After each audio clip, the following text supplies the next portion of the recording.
hakikat Isra dan Mi'raj Nabi Muhammad sallallahu alaihi wasallam.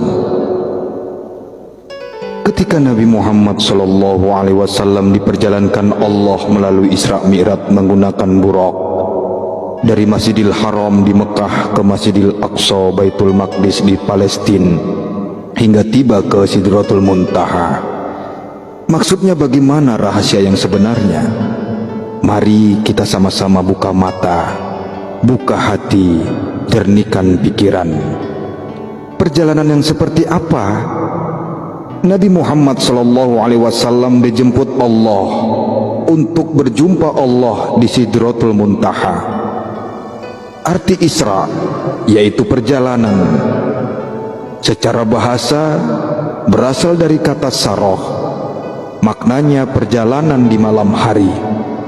Arti Mi'raj yaitu sampai.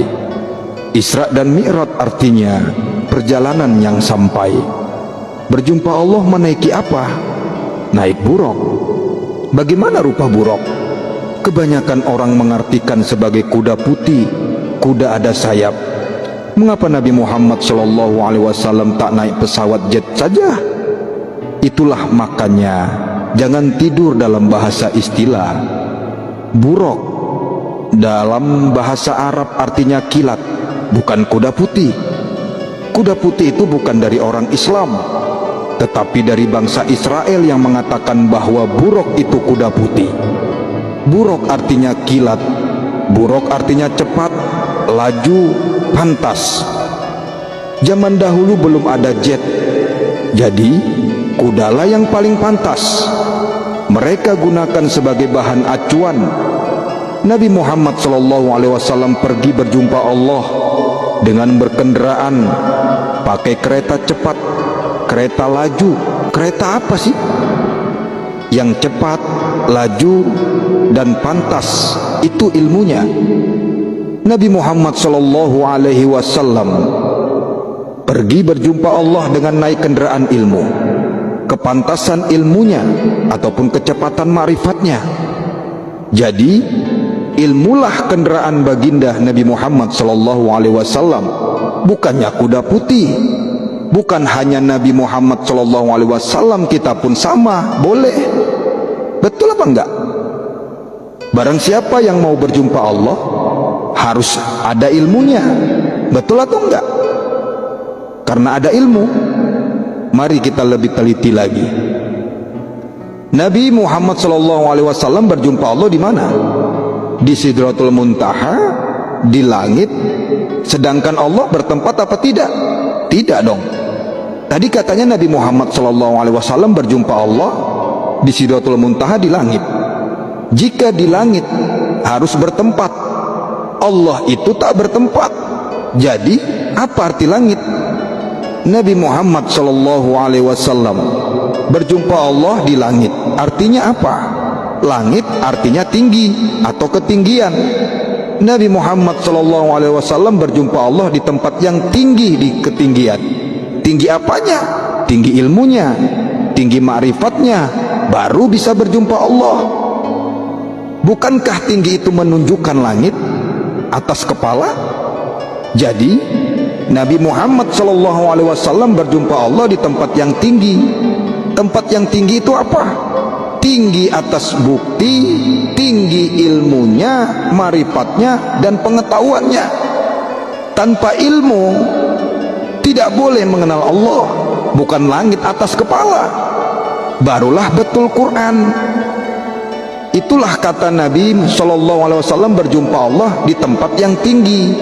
Makanya naik ke langit hingga ke Sidratul Muntaha. Apa arti Sidratul Muntaha?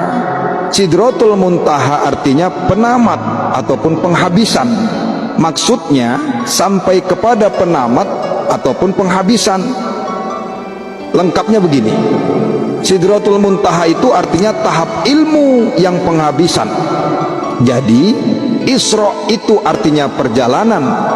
Perjalanan bukan berjalan dengan kaki. Nabi Muhammad SAW beliau tak berjalan, beliau duduk di situ saja. Mi'raj artinya sampai. Makanya perjalanan yang sampai, perjalanan yang sampai ini berkendaraan naik apa? Kepantasan ilmunya, naik sampai pada kepantasan ilmunya, barulah sampai. Sampai kemana? Sampai ke penghabisan. Mana penghabisan? Jibril datang mengajarkan Quran kepada baginda Nabi Muhammad SAW. Bila tiba saat dengan berjumpa dengan Allah, hanya Muhammad saja yang boleh mi'raj, hanya Muhammad saja yang boleh sampai kepada Allah. Jibril tak boleh pergi, Muhammad saja yang boleh pergi. Sedangkan wahyu, aku ataupun Jibril yang dimaksud yang terima. Persoalannya, Muhammad yang mana? Tidak ada yang berkuasa, hanya Allah yang maha berkuasa lagi maha mengetahui. Ana nurullah wal mu'minina minni. Aku dari nur Allah, mukmin dari aku. Abadi fi qalbi mu'min. Hambaku dalam hati namanya mukmin. Nur Muhammad yang ada di dada manusialah yang disuruh untuk mi'raj kepada nur Allah, yang ada di tempat yang tidak menduakan Allah. Masjidil Haram itu artinya tempat sujud yang mulia. Masjidil Aqsa itu artinya tempat sujud yang penghabisan. Sidratul Muntaha adalah batas pikiran manusia. Buruk itu apabila menaiki bukit, memanjang kaki belakang dan memendekkan kaki depan. Bila menuruni bukit, memendekkan kaki depan, memanjangkan kaki belakang. Sejauh mata memandang hanya satu langkah baginya. Wallahu a'lam bishawab.